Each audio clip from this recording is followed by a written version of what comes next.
Čo? Ktorý? Dobre. A čo je s vami, priateľko? Čo je, no?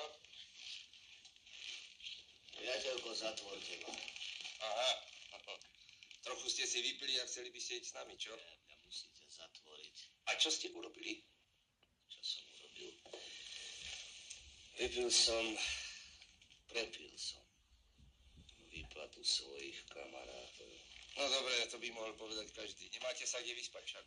Doma sa vyspím. My nie sme žiadny hotel. Nech sa páči, choďte domov. Dobre, ale vy ste zákon, vážený. A ja som prepil výplatu kamarátov. A prečo ste to urobili?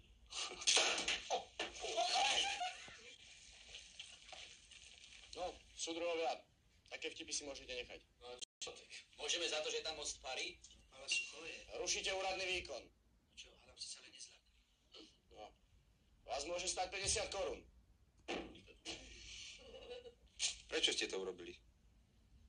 Chcel som vedieť, ako je to, keď má človek veľa peňazí. No dobre, ale tak mi povedzte prečo. Chcel som uhostiť ľudí.